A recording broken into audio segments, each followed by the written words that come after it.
नमस्कार विद्यार्थियों, आज हम पढ़ेंगे कक्षा 9 के अंदर कक्षा 9 में चौथा अध्याय जलवायु। ठीक है, और जलवायु जो हमारा अध्याय चल रहा है उसके अंदर हमारा जो बिंदु होगा आज का वह मानसून की वापसी। हमने कल पढ़ा था मानसून का आगमन और किस किस तरीके से है उसके वितरण के बारे में। आज हम पढ़ेंगे मानसून की वापसी के बारे में कि मानसून किस समय हमारे देश के अंदर प्रवेश करता है। देखो, अक्टूबर नवंबर के दौरान दक्षिण की तरफ सूर्य के आभासी गति के कारण मानसून गर्म या निम्न दाब वाला, मतलब निम्न दाब वाला गर्म उत्तरी मैदानों के ऊपर स्थिर हो जाता है। मतलब कब मानसून की जो वापसी है वो कब होती है? अक्टूबर नवंबर के दौरान। अक्टूबर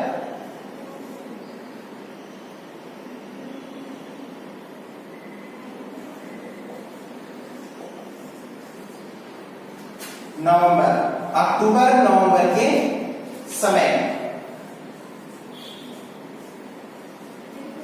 अक्टूबर नवंबर के समय में मानसून की वापसी होने लग जाती है, वापस रिटर्न होने लग जाता है, उसका समय निकल जाता है। ठीक है, और ये निम्न दाब वाला गर्द उत्तरी मैदानों के ऊपर स्थिर हो जाता है। निम्न दाब का जो गर्द है, निम्न दाब वाला गर्द उत्तरी मैदानों, कहां पे हो जाता है ये? उत्तरी मैदानों में, मतलब उत्तरी मैदानों में, मैदानों के ऊपर स्थिर हो जाता है।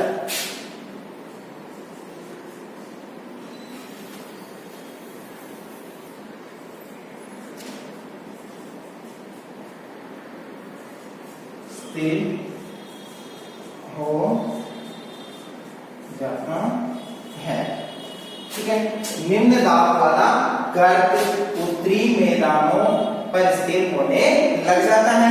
ठीक है, अब इसी के साथ में कि दक्षिण पश्चिमी मानसून स्थिर हो जाते हैं, मतलब धीरे धीरे उच्च दाब प्रणाली इसका स्थान ले लेगी और धीरे धीरे क्या करती है? धीरे धीरे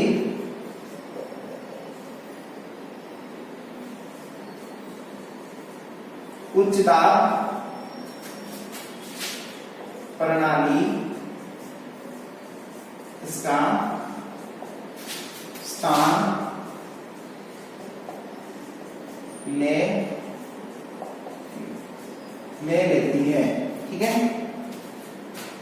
और इस कारण दक्षिण,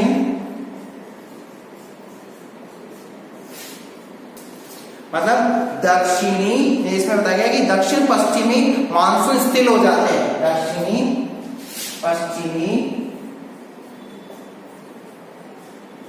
मानसून क्या होने लग जाते हैं? स्थिर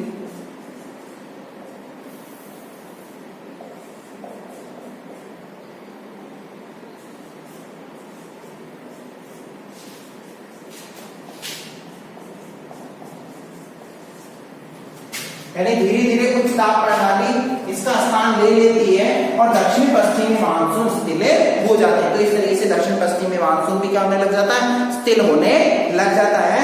और अक्टूबर और नवंबर का महीना गर्म वर्षा ऋतु से शीत ऋतु में परिवर्तित का हो जाता है। मतलब अक्टूबर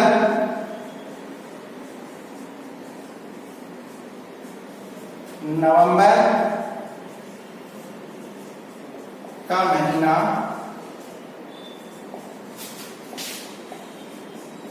गर्म ऋतु से शीत ऋतु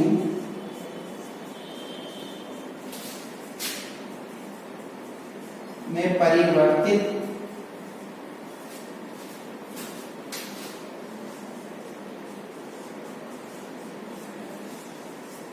ठीक है, अक्टूबर नवंबर का महीना गर्म ऋतु से शीत ऋतु के अंदर क्या होने लग जाता है? तब्दील होने लग जाता है, परिवर्तित होने लगता है। ठीक है, ये ऐसी स्थितियां मानसून के परिवर्तन के समय होती है।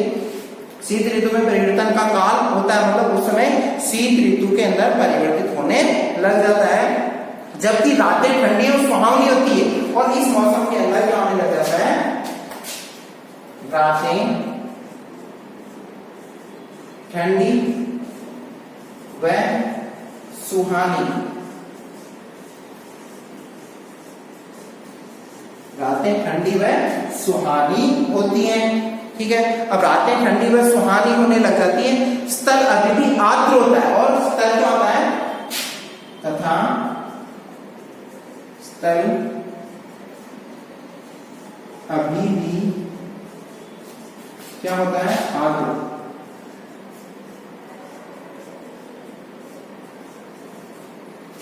स्थल अभी भी आर्द्र होता है। ठीक है, ऐसी स्थिति और समय पाई जाती है। और मौसम ऐसे ही हो जाता है, मतलब उस समय क्या होने लग जाता है, मतलब अवस्था के कारण यानी आर्द्र होता है, और उच्च तापमान एवं आर्द्रता वाली अवस्था के कारण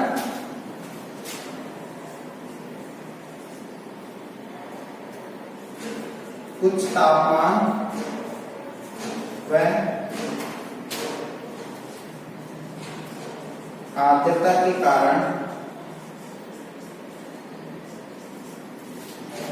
मौसम कैसा हो जाता है, ये मौसम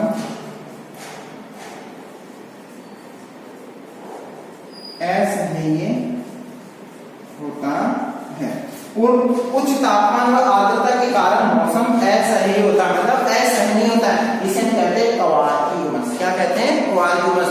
जो कि क्वार की जो उमस होती है, ये सितंबर अक्टूबर के महीनों के अंदर होती है। ये कब होती है, सितंबर, मतलब लास्ट जुलाई और सितंबर का जो महीना रहता है, सितंबर और आधा अक्टूबर का जो महीना रहता है, वो कैसा रहता है, क्वार की उमस वाला रहता है। तो क्वार की उमस के नाम से जाना जाता है। ये है, किसके नाम से जाना जाता है, क्वार की उमस। क्या कहते हैं इसको, क्वार की उमस कहते हैं। मतलब इस वाले महीने को किस नाम से जाना जाता है, क्वार की उमस के नाम से जाना जाता है। ठीक है, और अक्टूबर के उत्तरार्ध में विशेषकर उत्तरी भारत में तापमान तेजी से गिरने लग जाता है। लेकिन अक्टूबर के उत्तरार्ध में तापमान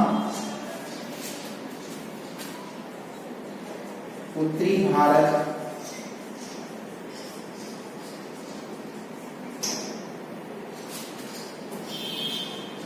तेजी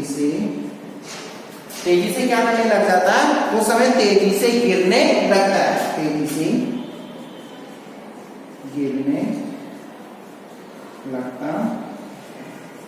मतलब अक्टूबर के उत्तरार्ध में तापमान उत्तरी भारत में तेजी से गिरने लग जाता है, यानी तेजी से उसकी क्या है, गिराव होने लग जाती है। और नवंबर के प्रारंभ में, मतलब कब, नवंबर के प्रारंभ में निम्न दाब वाली अवस्था बंगाल की खाड़ी पर स्थानांतरित हो जाती है। नवंबर के प्रारंभ में निम्न दाब वाली अवस्था बंगाल की खाड़ी पर स्थित है।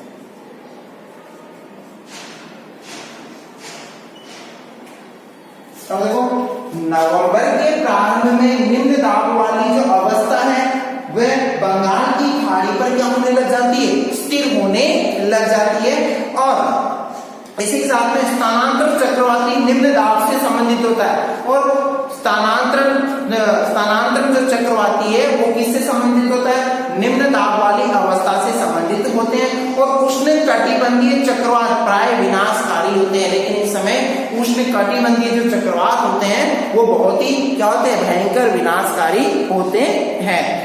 तो कुछ इसमें एक चीज बताई गई है कि उष्ण कटिबंधीय जो चक्रवात है वो भयंकर विनाशकारी होते हैं। गोदावरी, कृष्णा, कावेरी नदियों के सघन आबादी वाले डेल्टा, गोदावरी,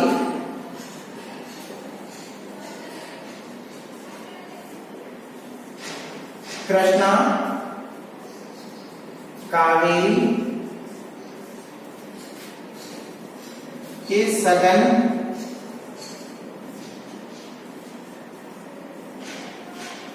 डेल्टाई क्षेत्र गोदावरी कृष्णा कावेरी के सघन डेल्टाई क्षेत्र, कौन से क्षेत्र? डेल्टाई क्षेत्र, यानी सघन आबादी के डेल्टाई प्रदेशों में अक्सर चक्रवात आते हैं। डेल्टाई क्षेत्रों में अक्सर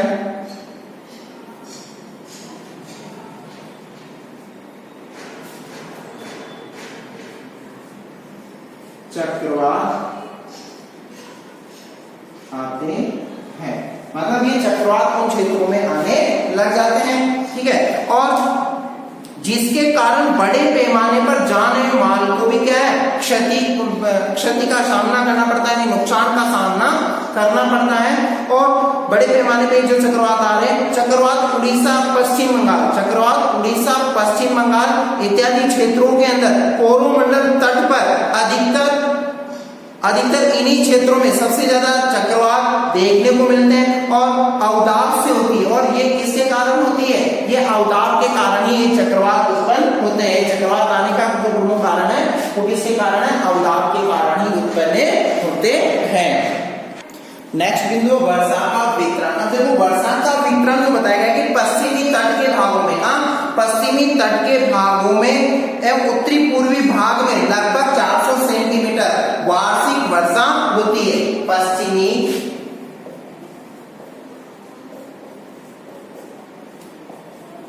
तटीय भाग एवं पश्चिमी तटीय भाग एवं उत्तरी पूर्वी भारत में, कौन से? उत्तर पूर्वी भारत में जो वर्षा है वो वर्षा कैसे होती है? 400 सेंटीमीटर वार्षिक वर्षा होती है। कितने? 400 सेंटीमीटर वर्षा होती है, ठीक है। पश्चिमी तटीय भाग एवं उत्तर पूर्वी भारत में 400 सेंटीमीटर वर्षा होती है, ठीक है। अब देखो इसी के अंतर्गत कि पंजाब, हरियाणा और गुजरात के भागों में 60 सेंटीमीटर से भी कम वर्षा, कुछ ऐसे क्षेत्र भी हैं जिसमें पंजाब, हरियाणा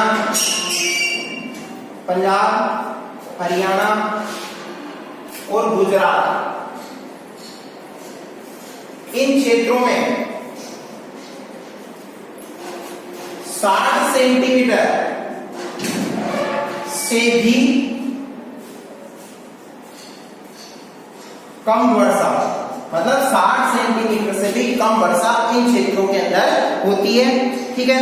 और दूसरी चीज कि इसी क्षेत्र में जम्मू कश्मीर के लेह, मतलब जम्मू कश्मीर का जो क्षेत्र है लेह लद्दाख वाला, लेह लद्दाख में भी जो वर्षण है, वर्षण की मात्रा काफी कम होती है।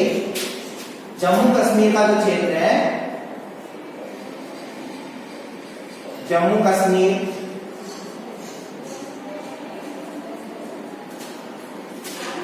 लेह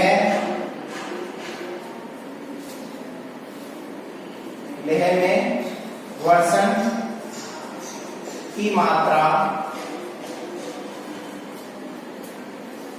कम होती है। मतलब जम्मू कश्मीर के लेह में भी वर्षण की जो मात्रा है वो क्या पाई जाती है? बहुत ही कम पाई जाती है इस क्षेत्र के अंतर्गत, ठीक है। अब जम्मू कश्मीर के अलावा देश के शेष भागों में, यानी देश के शेष हिस्सों के अंदर जो बचा हुआ जो क्षेत्र है उन क्षेत्रों में वर्षा की मात्रा मध्यम रहती है। देश के अन्य भागों में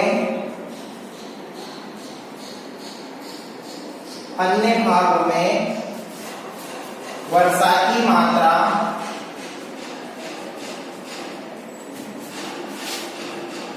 क्या होती है? सीमित, मतलब सामान्य रहती है, ना तो ज्यादा ना कम। इस तरीके की वर्षा वहां होती रहती है। और हिमपात हिमालय क्षेत्रों तक ही सीमित है। जो हिम वर्षा होती है मतलब हिमालय क्षेत्र पे जो बर्फबारी होती है केवल हिमालय तक ही सीमित है। हिमपात है, हिमपात हिमालय क्षेत्र तक ही होता है। मतलब हिमपात जो है वो हिमालय क्षेत्र तक ही होता है, उसके अलावा नहीं होता है। ठीक है, अब वर्षा की विषमता निम्न वर्षा वाले क्षेत्र, अब वर्षा की जो विषमता है, वर्षा की विषमता इसमें निम्न वर्षा वाले क्षेत्र, अब निम्न वर्षा वाले क्षेत्र जैसे कौन कौन से हो गए, जिसमें आप ले सकते हो राजस्थान का नाम, ठीक है, जिसमें आप ले सकते हो हरियाणा का नाम और गुजरात, इन क्षेत्र यानी गुजरात का कुछ क्षेत्र, सभी संपूर्ण गुजरात में नहीं, गुजरात का कुछ भी क्षेत्र है जहां वर्षा की मात्रा कम होती है, बाकी अन्य क्षेत्रों में तो पर्याप्त रूप से वर्षा होती है। तो वृष्टि छाया प्रदेशों में, कहने का तात्पर्य है कि राजस्थान गुजरात के कुछ भाग तथा पश्चिमी घाटों के वृष्टि छाया प्रदेशों में अधिक वर्षा पाई जाती है। कुछ ही ऐसे क्षेत्र हैं, मतलब वर्षा की विषमता निम्न वर्षा वाले क्षेत्र राजस्थान, हरियाणा, गुजरात है, लेकिन राजस्थान और जो गुजरात है उनमें ऐसा क्षेत्र भी है और कुछ तटीय प्रदेश जहां वृष्टि छाया प्रदेश कहा जाता है, उनको क्या कहा जाता है, वृष्टि छाया प्रदेश। अब वृष्टि छाया प्रदेश के अंतर्गत बताया गया है जिसमें गुजरात, राजस्थान, तटीय क्षेत्र, ये वृष्टि छाया प्रदेश है जहां कुछ वर्षा की मात्रा अधिक होती है। देखो वृष्टि छाया प्रदेश जिसमें गुजरात, राजस्थान के तटीय क्षेत्र जहां कुछ वर्षा की मात्रा, मतलब कुछ ही वर्षा की मात्रा क्या पाई जाती है, इन क्षेत्रों के अंदर अत्यधिक पाई जाती है, अन्यथा नहीं। ठीक है, अब जबकि निम्न वर्षा वाले क्षेत्रों में सूखे की आशंका बनी रहती है, और जो निम्न वर्षा का क्षेत्र है, निम्न वर्षा का क्षेत्र जहां सूखे की आशंका बनी रहती है। अब कुछ ऐसे क्षेत्र भी है जहां निम्न वर्षा क्षेत्र, मतलब वहां बारिश बहुत ही कम होती है, जैसे राजस्थान का इसका उदाहरण ले सकते हैं, जैसे जैसलमेर, बाड़मेर, ठीक है, गंगानगर, इन क्षेत्रों में, नागौर, इन क्षेत्रों में क्या है कि वर्षा की मात्रा बहुत ही कम होती है, तो ये यहाँ अधिकतर सूखे की आशंका बनी रहती है। गुजरात के अंदर कच्छ का रण क्षेत्र, ठीक है, तो इन क्षेत्रों के अंदर जो वर्षा की मात्रा है वो बहुत ही कम पाई जाती है, मतलब यहाँ नाम मात्र की वर्षा होती है, तो यहाँ सूखे की हमेशा आशंकाएं व्यक्त की जाती है, बनी हुई रहती है। नेक्स्ट बिंदु मानसून की एकता। हमने इससे पहले जो अध्ययन किया था वर्षा के वितरण के बारे में अध्ययन किया था, अब मानसून की एकता। मानसून की एकता किस तरीके से भारत के अंदर बरकरार है, ठीक है। अगर तो हिमालय अत्यंत ठंडी पवनों से भारतीय उपमहाद्वीप की क्या करता है, रक्षा करता है। हिमालय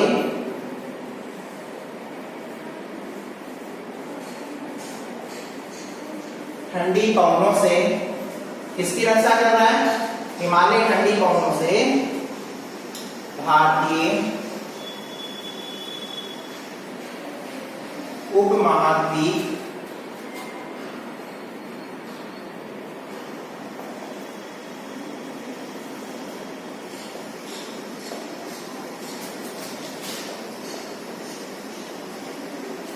हिमालय ठंडी पवनों से, यानी साइबेरिया से आने वाली जो ठंडी और शुष्क हवाएं हैं, उन हवाओं से हमारे भारत की रक्षा करता है।